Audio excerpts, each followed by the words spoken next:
Bismillahirrahmanirrahim. Assalamualaikum warahmatullahi wabarakatuh. Hi guys. So, how is your day today? I wish that you all are still healthy, fine, and also in happy feelings. So, welcome to Six Meeting. Selamat datang di pertemuan kita yang ke-6 dan hari ini kita akan membahas topik berikutnya. So, after discussing about adverb and verb last week, today we are going to move to the new topic that is noun and adjective. Jadi hari ini kita akan membahas tentang noun dan adjective alias kata benda dan kata sifat dalam bahasa Indonesia ya. So untuk mengetahui atau memahami lebih lanjut tentang noun and adjective, kata benda dan kata sifat. So let's check my explanation.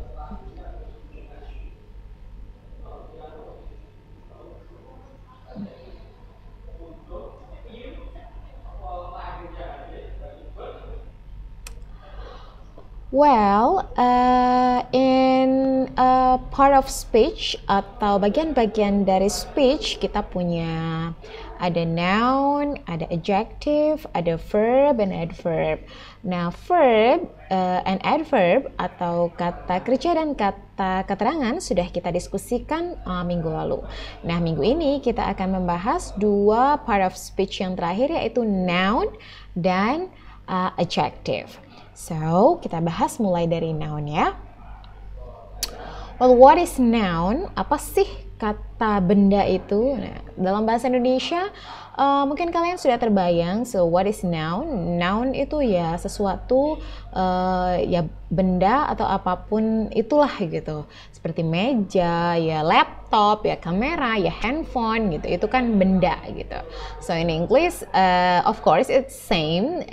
The meanings is same. So, a noun itu is something. Something and someone, okay? Noun itu adalah sesuatu atau seseorang gitu. So noun can be a person, bisa seseorang, bisa place, tempat, bisa thing, sesuatu. Dan sesuatu itu bukan cuma yang berwujud. It can be something which is abstract gitu, seperti ide, pemikiran gitu, perasaan, itu kan juga sesuatu gitu. So pokoknya semuanya deh something gitu, sesuatu gitu. It's a noun gitu. Itulah benda gitu. Jadi benda di sini noun ini merujuk kepada semua hal gitu atau sesuatu gitu, baik itu nama orang atau seseorang, a person, a place, nama tempat, thing, baik benda yang berwujud secara konkret or abstract, dan so on, kayak gitu ya intinya. Kalau person ya, a person, noun dalam a person itu ya bisa sister, bisa friend, bisa ya Bambang, Ahmad, Rudy gitu, me, dog. Ingat kita punya noun dan pronoun, oke? Kita punya ayu, dewi, she, he, it, dan juga pronoun-pronounnya, baik yang berfungsi sebagai objek atau yang kepemilikan yang kita udah pelajari kemarin ya. Ingat kan masih pronoun. Kalau ayu, dewi, kemudian I itu kalau jadi objek itu dia berubah jadi me, my itu kalau posesif atau kepunyaan dan sebagainya. Nah intinya aku, kamu, I, you, they, mereka, ya itu noun ya. Bisa disebut juga dengan noun. Functionsnya dalam speech gitu, dalam kalimat, dalam intinya dalam komunikasi ya noun gitu sebagai benda gitu. Nah, a place, it can be a place also, house, beach, New York, Indonesia, Java, Bali, playground, store, market, mosque, church. Pokoknya apapun tempat, nama tempat itu juga dikategorikan sebagai noun gitu. Nah, atau a thing, bisa chair, pencil, pen, book, bag, paper, printer, scanner, dan juga hal-hal yang misalnya tidak berwujud gitu, berwujud secara konkret alias abstrak, misalnya idea, opinion, advice, suggestion gitu, nasihat, opini, sugesti, komen, itu juga termasuk dirujuk termasuk dalam noun gitu. Oke, paham ya? Nah, gimana sih ciri-cirinya noun gitu kalau dalam bahasa Inggris gitu? Sebenarnya we have a lot of basic noun gitu. Basic noun di sini maksudnya kata dasar kayak gitu. Ya table, cake, whiteboard, ya pen, ya pencil, chair dan sebagainya kayak gitu. Tapi kemudian ada kata-kata yang dia menjadi noun gitu atau kata benda gitu, itu adalah karena dari perubahan, bukan perubahan sih ya, jadi biasanya itu adalah transformasi dari kata dasarnya gitu, sehingga ketika berubah menjadi noun itu harus ditambahi sesuatu gitu, sehingga pasti ketika kamu ngelihat itu pasti noun deh gitu. Jadi kata-katanya itu ada di kata-kata dasarnya itu biasanya ditambahin ion, it, men, sm, them, or ness. Kayak biasanya itu berasal dari kata-kata kerja atau verb yang kemudian bentuk nounnya atau bentuk kata bendanya kayak gini. Misalnya contohnya kayak gini, plus ion, yang end of the word itu added by ion. For example, evaporation. Ini berasal dari kata dasar atau kata kerja evaporate. Oke, tapi karena dia kemudian dirubah menjadi kata benda gitu, evaporation jadinya. Contohnya lagi celebration. Ini berasal dari kata kerja celebrate, merayakan. Nah, ketika berubah menjadi merayakan, menjadi perayaan. Nah, sama kita di bahasa Indonesia juga punya kan, raya gitu, merayakan gitu, membuat sebuah acara itu menjadi besar gitu, merayakan gitu, sebuah tindakan merayakan atau membesarkan sesuatu gitu. Nah, ketika menjadi kata benda gitu kan menjadi perayaan kan gitu. Nah, sama tapi dalam bahasa Inggris dia biasanya ada salah satu tipenya yaitu ditambahin dengan ion. Jadi celebrate, kata dasarnya atau kata kerjanya celebrate, merayakan. Ketika menjadi noun, ketika menjadi perayaan jadi celebration kayak gitu. Ada yang ditambah it juga. Misalnya ini dari adjective. Nah, kalau ini dari adjective misalnya real, nyata. Ketika dia menjadi noun, kenyataan. Nah, kalau di bahasa Indonesia kan nyata dijadikan kenyataan gitu. Kalau di bahasa Inggris jadi tambah ity jadi reality, real jadi reality, nyata jadi kenyataan. Bentuk nounnya adalah atau bentuk kata bendanya kenyataan. Sama kayak nasional ini kan juga adjective. Nasional itu artinya regionnya itu di tingkat nasional, tingkat negara gitu kan. Nah, untuk menjadi kemudian nasionalitas gitu, akhirnya jadi nationality gitu. Dia juga noun yang di belakangnya men, kayak investment berasal dari kata kerja invest gitu, appointment, investment gitu. Ada juga yang ditambahin sm, vandalism, radikal, dari adjective radikal jadi radicalism nounnya. Terus kemudian ness, activeness dari kata active, laziness dari kata lazy, dari adjective. Jadi noun itu juga bisa berasal dari adjective atau verb yang kemudian dimodifikasi sehingga berubah menjadi noun. Jadi ketika kalian dihadapkan kepada soal dan ketika kalian tahu bahwa you need noun, saya ini butuh kata benda nih, I need noun in this sentence to complete the sentence, untuk melengkapi sentence-nya. Carilah kata-kata, kalau misalnya kalian ngeblank banget nih, kalian nggak tahu artinya dari semua kata-katanya nih, you have to identify gitu. Identify aja optionnya, pilihannya. Ada nggak yang belakangnya kayak gini, ion, evaporation, celebration, atau t atau men, atau zem, and ness kayak gitu. Jadi kalau udah kayak gitu itu dipastikan itu adalah noun, and you have to choose it, okay? If you need noun, kalau kalian memang butuhnya noun, kayak gitu ya. Terus position noun ini gitu bisa sebagai subjek, bisa juga sebagai objek. Kan kita udah belajarin di pronoun. Nah, kalau di pronoun kan pronoun atau kata ganti itu dia bisa jadi subjek atau bertempat juga sebagai objek, bisa posesif dan sebagainya.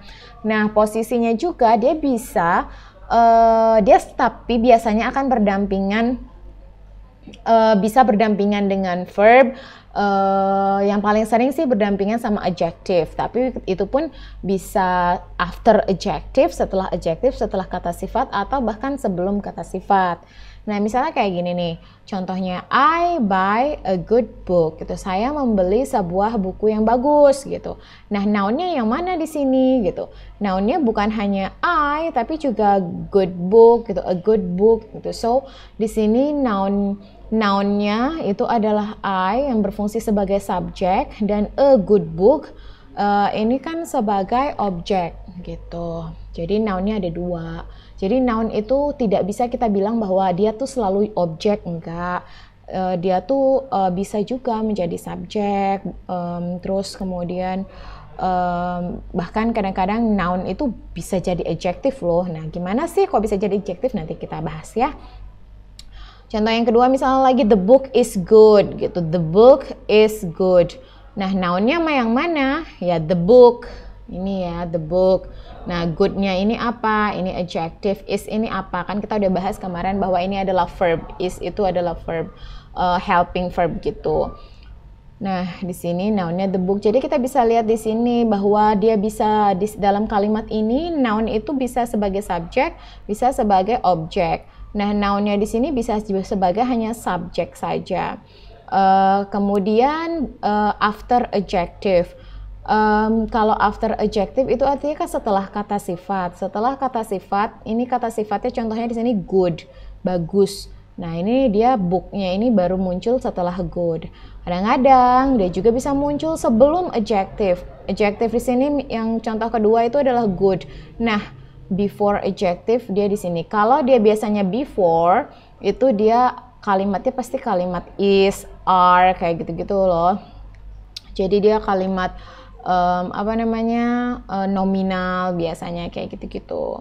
The book is good, the hair is long, the table is black. Nah, kayak gitu-gitu. Dia kalau misalnya noun itu datangnya sebelum adjective, biasanya bentuk kalimatnya kayak gitu. Tapi kalau kalimat aktif gitu yang kayak gini, kalimat komplit gitu ya, yang ada subjek, predikat, objek, biasanya itu pasti nounnya itu setelah adjective. I buy a good book gitu. Oke, nah sekarang kita pindah ke adjective. So, what is adjective gitu? Adjective itu adalah words to describe nouns gitu. Jadi kata-kata yang mendeskripsikan noun. Kalau kemarin kita belajar bahwa adverb atau kata keterangan itu adalah kata-kata yang menerangkan verb, gitu. Kebanyakan menerangkan verb. Dia tuh pokoknya intinya temennya verb deh gitu, yang mendeskripsikan, yang menerangkan verb. Nah, ini adjective ini adalah kata-kata yang menerangkan noun gitu. Jadi dia temennya noun banget gitu, CS banget ibaratnya. Jadi adjective itu digunakan untuk mendeskripsikan gitu apapun tentang noun. Misalnya kita lagi ngomongin dog. Kita ngomongin dog, nounnya di sini adalah dog gitu. Fokusnya di sini adalah dog. Nah, adjective alias kata sifat adalah kata-kata yang akan mendeskripsikan dog ini. The dog is black misalnya. Ya udah berarti kesifatan dari dog ini tuh apa aja? Oh, dia hitam, dia galak misalnya, dia kemudian kecil atau besar. Nah, intinya adjective itu adalah words, adalah kata-kata kesifatan gitu yang menjelaskan kebendaan. Ada benda yang kemudian dijelaskan kesifatannya dengan adjective gitu. Nah, jadi ada beberapa tipe-tipe adjective sebenarnya. Kata sifat itu kan there are some types of adjectives gitu. Ada yang subjektif, ada yang objektif. Maksudnya di sini subjektif itu kan kayak kesifatan itu, sifat itu kan lebih kayak ke apa yang melekat pada benda atau orang tersebut gitu sifatnya. Nah, sifat itu bisa kita lihat subjektif, bisa juga objektif. Subjektif itu artinya maksudnya kayak personal taste gitu, personal feeling, kayak handsome, kayak misalnya kita ngelihat Justin Bieber buat beberapa orang ganteng, tapi buat beberapa orang enggak kok, dia nggak ganteng. Nah gitu, kayak beautiful, saya bisa bilang bahwa buat saya sesuatu yang cantik itu adalah kebun bunga-bunga, tapi buat beberapa orang mungkin beautiful itu bukan kayak gitu pengertiannya. Nah kayak gitu-gitu loh. Jadi terus kayak bored membosankan. Buat saya nih misalnya nih kelas ini itu membosankan, buat yang lain nggak membosankan. Kayak gitu-gitu loh. Jadi ada subjektif itu adalah sesuatu yang coming from personal feeling, personal opinions. Itu dia tuh nggak measurable gitu. Kayak misalnya sekarang kita tahu aja bahwa beauty itu apa sih cantik menurut kamu? Nah cantik itu menurut aku tuh putih, tinggi, langsing. Nah buat orang lain beauty itu nggak kayak gitu. Buat saya cantik itu cerdas dan sebagainya. Nah kayak gitu. Personal sifat yang datang dari personal value, personal feelings gitu. Itu subjektif. Adjectives gitu. Ada juga yang objektif. Nah kalau objektif itu baru yang measurable facts, dia dapat diukur. Contohnya adalah kayak size. Jadi kata-kata sifat yang misalnya menyatakan ukuran 6 cm, tinggi, pendek, itu kan measurable 180 cm, kayak gitu-gitu. Itu tuh sifat loh ya, itu kata-kata sifat gitu. Misalnya I am tall gitu. Oh, oke, saya tinggi. Berapa tinggi kamu gitu. I'm 175 cm for example. Nah, kayak gitu itu kan measurable, bisa diukur. Patokannya jelas kayak gitu. Kemudian ada age juga, usia, old, young, toddler. Toddler itu usia berapa, 2 sampai 5 tahun kayak gitu-gitu. Itu kan jelas. She is young, she is old gitu.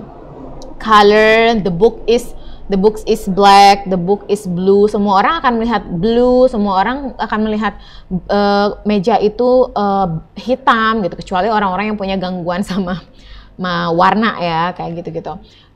Nationality dan material gitu, apa bahan-bahan, misalnya the tables is wooden gitu, dari kayu gitu, sifatnya kesifatannya itu dari kayu atau bisa dari batu gitu, kayak gitu-gitu. Itu juga kata sifat dan itu yang bersifat objective or measurables or facts kayak gitu ya.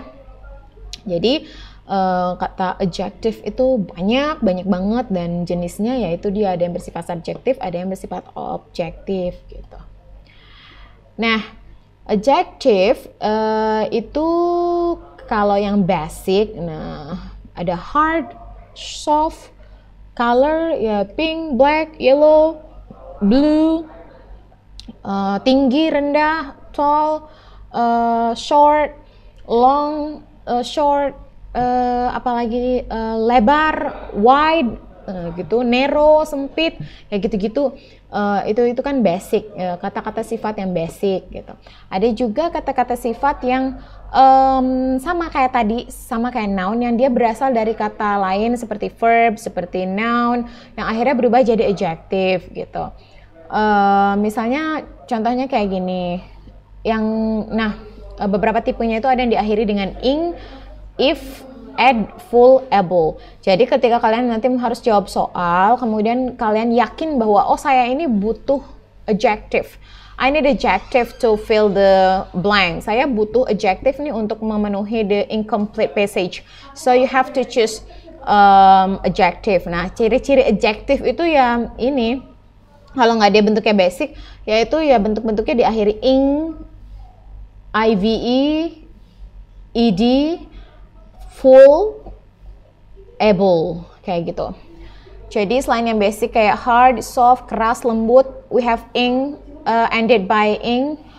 Kayak annoy itu berasal dari kata annoy, verbnya annoy, mengganggu, kemudian berubah menjadi adjective, ganggu itu jadi bersifat mengganggu gitu loh. Kata kerjanya mengganggu. Terus kayak you are annoying, kamu itu ganggu banget gitu. Itu tuh jadi adjective. Contohnya lagi yang lain, amazing. Amazing berasal dari kata amaze. Verb, kata kerja amaze. Mengagum, membuat kagum. Nah, kata kerjanya itu berasal dari membuat kagum. Nah, berubah menjadi adjektif mengagumkan. Nah, itu jadi amazing. Ada juga yang kreatif, kreatif, persuasif, menggugah gitu, menarik. Ada compared, berasal dari kata compare, membanding-bandingkan. Nah, kalau udah tambah ed ini berarti bersifat dibandingkan gitu loh. Adapted ini diadaptasi gitu, bersifat diadaptasi. Cheerful berasal dari kata cheer. Cheerful itu menyenangkan, powerful itu kuat, readable terbaca, recognizable teringat atau terindikasi gitu. Itu jadi kata-kata sifat. Ciri-cirinya kata-kata sifat itu yaitu ada belakangnya ing, ive, ed, full, and able. Okay, and the positions of adjective itu it can be before noun and after noun. The examples is like this. The book is expensive. Adjektifnya mana sih gitu, kata sifatnya mana? Buku itu mahal. Nah, kesifatannya mana? Yang ini kan mahal. Yang dijelaskan adalah the booknya. So here the positions of the adjective itu adalah setelah noun. Nah, tapi bisa juga dia sebelum noun kayak gini, a poor student. Nah, poor student, murid miskin. Nah, ada murid dan sifatnya dia miskin. Nah, ini adjektifnya itu sebelum dari noun. Ini expensive book. Adjektifnya poor and expensive. Jadi ada student yaitu noun di sini yang bersifat sebagai subjek dengan ditemani oleh sifat poor atau miskin, ada verbnya by, an expensive book. Nah, ada noun lagi di sini, book, expensive. So expensive itu adalah kata yang menjelaskan atau sifat dari bukunya ini. So mereka muncul sebelum dari nounnya. Sedangkan ini itu setelah dari noun, the book is expensive, gitu ya. Okay. Now we are going to discuss about the adjective noun relationship. Hubungannya mereka itu lebih jelas ya. Ada dua tipe hubungannya. Kayak misalnya gini, kita punya adjective yaitu blue, punya noun book. Berarti ada sebuah buku atau beberapa buku yang punya sifat biru gitu. Nah, hubungan dari keduanya bisa kita tuliskan kayak gini. The book is blue. Bukunya berwarna biru. Atau kalau mau efisien ya the blue book langsung. We erase the is and we move the blue dibawa ke depan jadi the blue book. Oke. Nah, benda alias noun itu atau sesuatu yang dijelaskan itu selalu ditaruh di paling belakang gitu. Meskipun ada banyak kesifatan ya, buku itu mahal, biru, besar, booknya itu pasti selalu terakhir gitu. Oke, the big blue book misalnya kayak gitu. Contoh yang keduanya ada nounnya. Nah, saya kan tadi bilang bahwa ada kok noun yang akhirnya dia berubah jadi adjektif karena harus berdampingan dengan noun yang lain, dan nounnya ini menjelaskan noun yang difokuskan itu gitu. Kayak misalnya kita punya noun matematik, matematika itu kan benda ya, itu ilmu itu benda, bukan adjective gitu, bukan kata sifat. Nah, ada noun yang lain adalah teacher. Nah, tapi hubungan keduanya kita bisa lihat, ada guru dan ada matematika. Oh, berarti dia adalah guru yang mengajar matematika kan? The teacher teaches mathematics. Tapi kemudian untuk lebih efisien, akhirnya ada phrases kayak gini, the mathematics teacher. Nah, akhirnya matematik ini berubah fungsinya menjadi adjective. Karena padahal dia noun awalnya, ibaratnya rootnya itu, kata awalnya itu adalah sebenarnya noun gitu. Saya tuh kata benda awalnya, tapi karena saya menjelaskan si guru ini, kesifatan dari guru ini, ada seorang guru gitu. Akhirnya matematik ini di sini fungsinya tidak lagi noun tapi adjective, atau kata sifat yang menerangkan teacher-nya ini, the mathematic teacher. Mathematic teacher artinya the teacher teaches mathematics. Guru itu mengajar matematika. Blue book artinya adalah bahwa buku itu berwarna biru gitu loh. Nah, the noun as adjective gitu always come first. Jadi seperti yang saya bilang, yang dijelaskan atau noun yang dijelaskan itu selalu di belakang. Sehingga noun yang sebagai adjective itu pasti selalu ada di sebelumnya. Paham nggak? Jadi kan tadi ada. Jadi kalau noun itu jadi noun itu bisa terdiri dari adjective dan noun, kayak blue book. Blue book, blue memang warna, atau soft deh, soft book, buku yang lembut.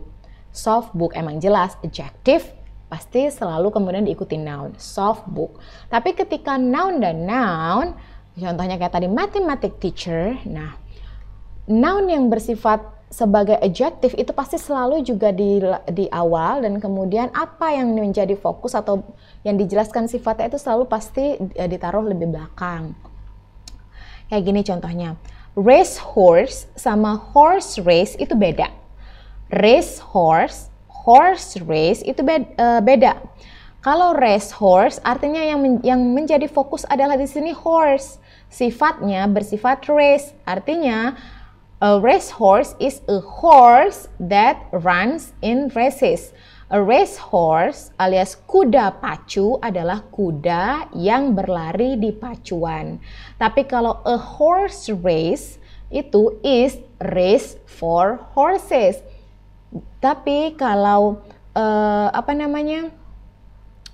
pacuan kuda kan beda ya. Kuda pacuan sama pacuan kuda. Nah, kalau yang ini artinya a race horse adalah kuda, kalian harus kayak gitu. Kuda pacuan. Dari belakang bacanya, kuda pacuan. A race horse, kuda pacuan. Tapi kalau a horse race berarti pacuan kuda. Pacuan kuda adalah is a race for horse, pacuan untuk kuda. Kayak gitu. A love story berarti fokusnya adalah story. Story yang menceritakan love. A story about love. Beda dengan ini sih, a war story sama story about war gitu. Nah, kayak contoh yang lain, a tennis ball berarti ballnya fokusnya. Ball yang digunakan is ball for playing tennis gitu. Tennis shoes adalah shoes yang sepatu yang digunakan untuk bermain tenis. A computer exhibition, pameran komputer, bukan komputer pameran, atau pameran komputer adalah pameran untuk komputer. A bicycle shop adalah toko yang menjual bicycles, kayak gitu ya. Oke, paham ya? Nah, ini adalah contoh questionnya. Oke, the government is expected to issue a blah blah blah about the investigation to the press. Nah, kalau kayak gini modelnya, biasanya memang pertanyaan kalau tentang noun and adjective itu pasti biasanya depannya the. Jadi kalau udah ada titik-titik-titik atau the titik-titik-titik itu kamu pasti harus jawabnya antara noun sama adjective. Nah, kalau terus kemudian gimana kemudian menentukannya apakah saya harus jawab noun atau saya jawab adjective? Lihat dulu. Setelah titik-titik-titik, setelah titik-titik-titik ini apakah adjective atau noun gitu. Ini kita kan nggak lihat apa-apa nih. Abis itu kok about. Nah, berarti saya butuhnya adalah noun. Saya butuh kata benda di sini. Oke? Lain kalau misalnya sudah ada kata benda di sini. Titik-titik-titik-titik apa? Issue. Nah, berarti kamu apa yang belum? Lengkapilah kata benda itu dengan kata sifat alias adjective. Ini kita fokus di sini dulu ya. Titik-titik about. Setelah titik-titik, setelah titik-titiknya apa? Oh, about. nggak ada, maksudnya bukan adjective. Saya berarti harus butuhnya noun gitu. Berarti yang benar adalah, nah kita lihat nih, yang di antara dua ini yang mana yang noun ya? Nah, kamu ingat-ingat lagi ciri-ciri noun itu yang mana ya? Oh, yang ada men-mennya, investment, statement,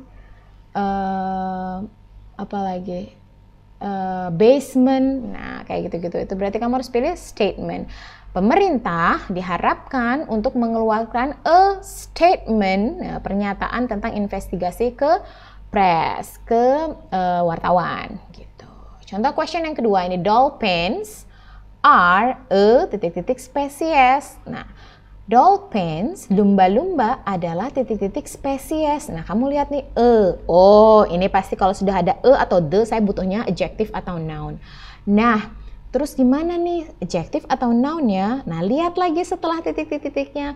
Titik-titiknya ini bentuknya apa? Yang kayak tadi kan about. About itu bukan apa-apa ya. About itu adalah penghubung. Nah, kalau spesies ini spesies. Spesies ini kan noun ya, kata benda, spesies. Spesies. Oh, kalau sudah ada kata bendanya berarti yang belum ada adalah apanya? Adjektifnya kan, atau keterangan dari kata bendanya. Nah, pilihlah antara protection atau protected. Kamu udah tahu kan kalau yang belakangnya ion ini artinya noun. Nah, kalau yang belakangnya id ini adalah adjective. Jadi sudah pasti jawabannya adalah protected. Jadi dolphins, lumba-lumba adalah a protected species, spesies yang dilindungi. Kayak gitu.